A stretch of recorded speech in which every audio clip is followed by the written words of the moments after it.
Yeah. And a media ombudsman is an independent and impartial official tasked with the responsibility of investigating complaints emanating from the media and ensuring that, those organizations operate fairly and ethically. This specific person, and that's now Shihomeka who is talking to you now, is appointed to represent public interest by addressing grievances against media agencies. And is addressing issues that have to do with news reporting, editorial standard, and audience consent.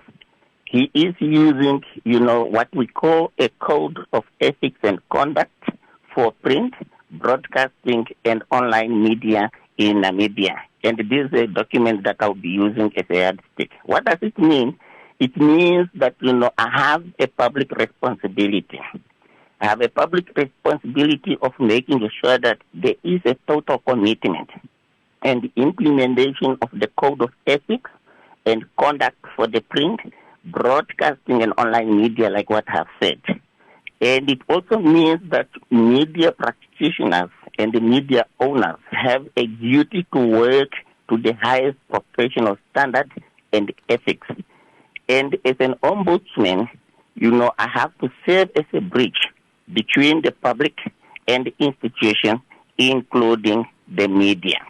So that's what it means to me, personally and also professionally.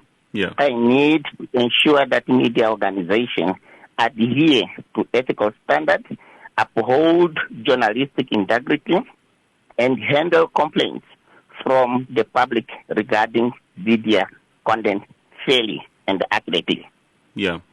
Now, with the rise of social media and citizen journalism, how do you see the Ombudsman's office adapting to new platforms where misinformation can spread rapidly? Yes, since I am coming from the field of digital media, and I've been, publishing and writing and researching a lot about, social media and social media ethics, social media and human rights, the Office of the Media Ombudsman also needs to ensure for me to find and to get full compliance with this code of conduct by the media and the journalists. And I need to ensure that I will also be making use of social media platforms. I will be available. I will be on social media, to observe, to also, see to it that, I'm not going to control everybody's, behavior on social media, but I need to be there to see what is happening.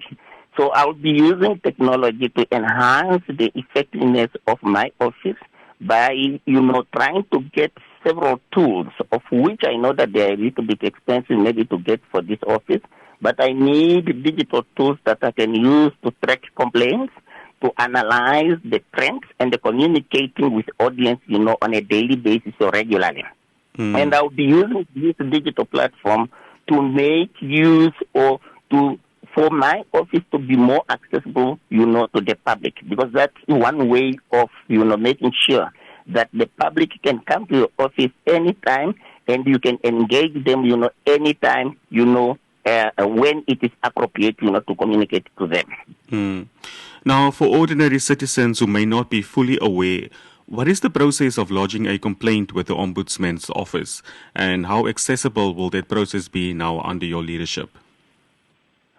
Yes, I would like to make it clear that I'm being guided again by the code of ethics and conduct, and a complaint should be made as soon as possible, but not later than 14 days after the date of the publication or broadcasting.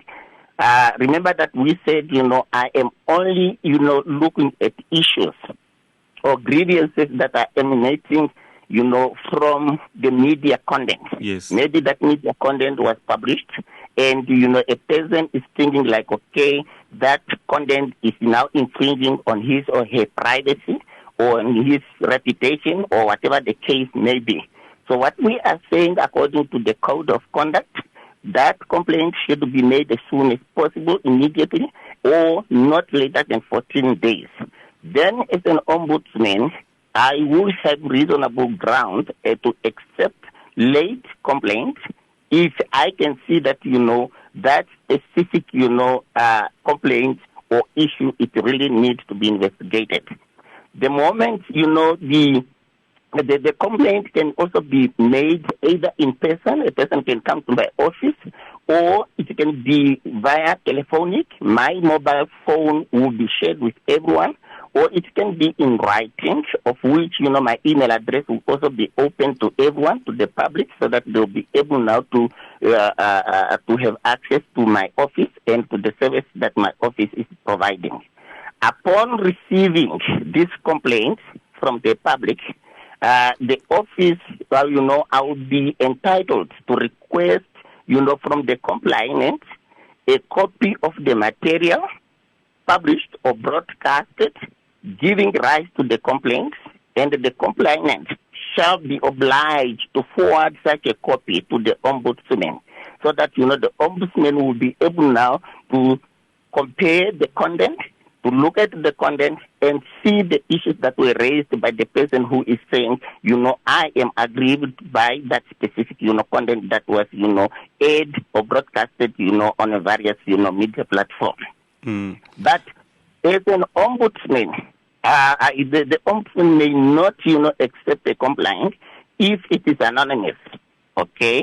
If it looks like maybe it is fraudulent, it is maybe malicious, or and if it is prima facie falls outside my mandate of the code. So I may not accept that complaint if I can see that it's not falling within, the code of conduct that I am implementing. So that one should be clear. And also I want to make it clear that I am not serving at the anti-corruption office. So colleagues, they should not come to me, to report, cases that has to do with, corruption here and there.